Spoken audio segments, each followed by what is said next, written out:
Banks don't care if you retire comfortably. They don't care if you can afford groceries in 10 years. They care about one thing: whether you'll make the mortgage payment. And that's exactly why their approval number is designed to work for them, not for you. So let's run the real math, because the number that should scare you isn't the one the bank gives you. It's the one they don't. Today we're going to take three salaries: $60,000, $100,000, and $175,000, and show you exactly what the bank will approve, what the rules say you should spend, and what actually happens to your money either way. The results are not what you'd expect. And before anyone says it, yes, these numbers will look different depending on where you live. We'll get to that. But we're starting with the national picture because the math works the same way whether you're in Indianapolis or Austin. The trap just costs more in some cities than others. Here's what the bank never factors in when they hand you that approval number. First, there's PMI, private mortgage insurance. If you put down less than 20%, your lender charges you a monthly fee that protects them, not you. In 2026, that typically runs between 0.5 and 1.5% of your loan amount per year. On a $320,000 loan, that's roughly $210 every single month. Money that builds zero equity and disappears the moment you miss the 20% threshold. Second, property taxes. These aren't fixed. They're recalculated annually based on your home's assessed value, and in many markets, they've climbed alongside home prices. Nationally, the average effective rate sits around 1.1% of home value per year. But in states like Texas or New Jersey, it's closer to 2%. Third, insurance. Your lender requires it, and it's not cheap. Homeowners insurance on a median-priced home typically runs between $1,200 and $2,000 per year. And in storm-prone states, it's climbing fast. Fourth, repairs. A common rule of thumb is to budget 1% of your home's value annually. On a $400,000 home, that's $4,000 a year sitting in a maintenance reserve. The water heater doesn't care about your budget. And fifth, the one nobody talks about, opportunity cost. Every dollar you tie up in a down payment is a dollar not invested. At a 6 to 7% average annual return in the market, a $60,000 down payment has a real cost beyond the check you wrote. That doesn't make buying wrong, but it makes the math bigger than the mortgage statement. The bank calculated none of that. They ran one number, your debt-to-income ratio, and then they handed you an approval letter. There are two rules most lenders and personal finance guides lean on. The first is the 2836 rule. It says your monthly mortgage payment, including principal, interest, taxes, and insurance, should not exceed 28% of your gross monthly income, and your total debt load, including car payments, student loans, and credit cards, should stay under 36%. The second is the 3033 rule. 30% of your gross income toward total housing costs. 30% of the home's purchase price saved in cash before you buy. 20 for the down payment, 10 as a maintenance and emergency buffer. And the home should cost no more than 3 times your annual income. Both rules were built for a reason. They exist to make sure that after the mortgage is paid, you still have a financial life. The problem is, in 2026, following them perfectly is nearly impossible for most buyers, and almost nobody tells you what happens when you don't. Meet Ryan. He earns $60,000 a year. He's been renting, watching home prices, and saving for a few years. He wants in. Under the 2836 rule, Ryan's maximum monthly mortgage payment works out to $1,400.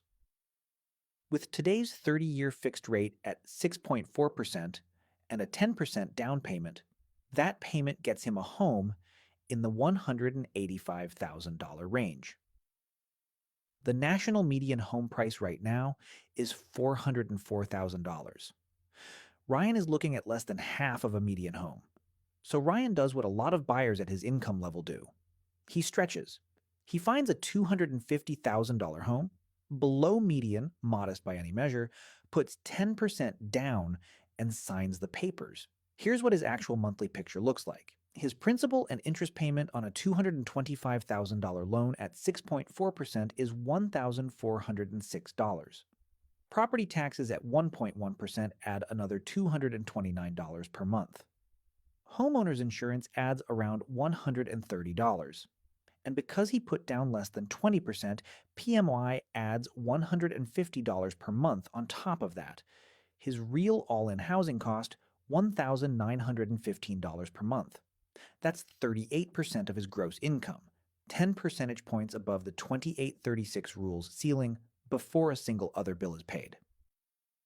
After taxes, Ryan takes home roughly $3,900 a month. After housing, he has $2,000 left for food, transportation, utilities, student loans, car insurance, and everything else. There is no investing happening. There is no emergency fund growing. There is no retirement contribution beyond whatever his employer matches. Ryan owns a home, and Ryan is one broken furnace away from a crisis.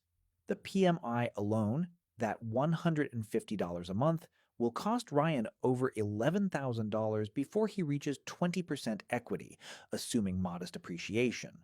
That's $11,000 paid to protect his lender, not him. Now meet Maya. She earns $100,000 a year. By most measures, she's doing well, and her bank agrees. Under the 2836 rule, Maya qualifies for a monthly payment of up to $2,333. At 6.4% with 20% down, that buys her a home in the $360,000 range. Still below the national median, but competitive in many markets outside the coasts. Her bank, however, doesn't just offer her $360,000. They look at her clean credit, her stable income, her no car payment situation, and they approve her for $475,000. They explain she can absolutely handle the payment. They're right, technically, she can make it. Maya buys at $400,000, puts 20% down, and feels responsible about it. Her loan is $320,000. At 6.4% over 30 years, her principal and interest payment is $2,000 per month. Property taxes add $367. Insurance adds $140. No PMI because she hit 20%. Total monthly housing cost, $2,507. That's 30% of her gross income, right at the edge of the 3033 rules ceiling. Here's the problem. Maya's take-home after taxes is roughly $6,300 a month. After housing, she has $3,793. That sounds fine. But run the real numbers. Transportation, groceries, utilities, phone, health insurance premiums out of pocket, she's realistically sitting on $1,000 to $1,500 per month of genuine discretionary cash. She's not investing 15% of her income for retirement. She's not building a 6-month emergency fund. She's treading water in a house that looks like financial success from the outside. And the 3033 rule's second 30? The cash buffer? Maya put 20% down. $80,000. She did not keep another 10%, $40,000 on the sidelines. 6 months after closing, the HVAC system fails. The repair is $8,000. Maya puts it on a credit card. The compound interest on that card will cost her more than the repair itself. The bank approved her. The math checked out. The system worked exactly as designed for the bank. Now meet Derek. He earns $175,000 a year. He's followed the rules his whole financial life. Good saver, no bad debt, maxes his 401k. He's ready to buy.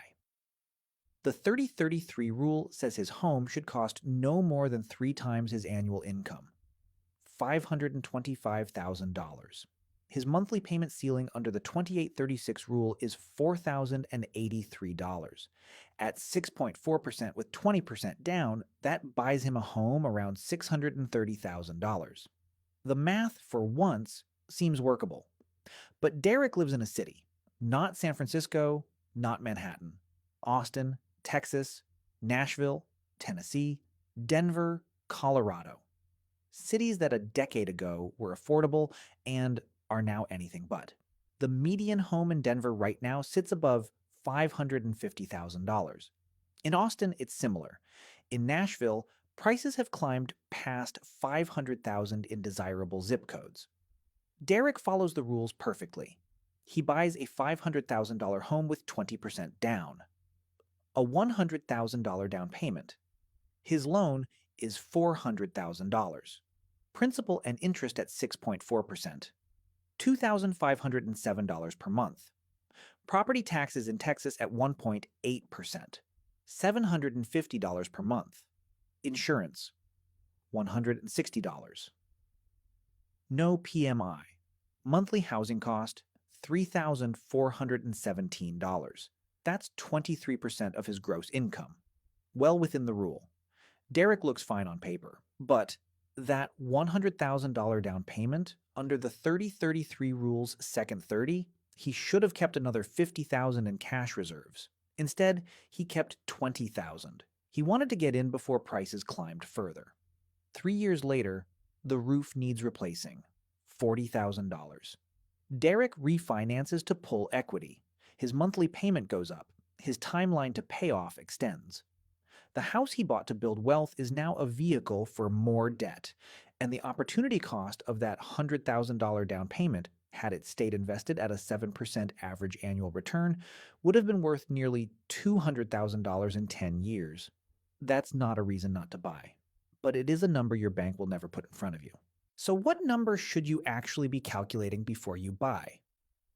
Not what the bank approves, not even what the rules suggest. The number that matters is this. After your total monthly housing costs, mortgage, taxes, insurance, PMI, if applicable, and a realistic maintenance reserve, how much is left and is it enough to keep building wealth? Professor Wealth calls this your wealth building margin. It's the money left after housing that goes toward retirement, emergency savings, and investments. If buying a home reduces that margin to zero, or worse, creates new debt, the bank's approval letter is not permission. It's a trap with your signature on it. A rough target. Your total housing costs should leave you with at least 15 to 20% of your take-home pay available for wealth building. Not 10, not 5, 15 to 20. If the math doesn't get you there, you have 3 options. Buy less house, wait and save more, or move to a market where the numbers work. None of those options are comfortable, but neither is spending your 40s realizing that the house you bought in your 30s is the reason you can't retire on your terms. The 2836 rule and the 3033 rule aren't wrong. They exist because someone sat down and thought about what buying a home sustainably actually requires.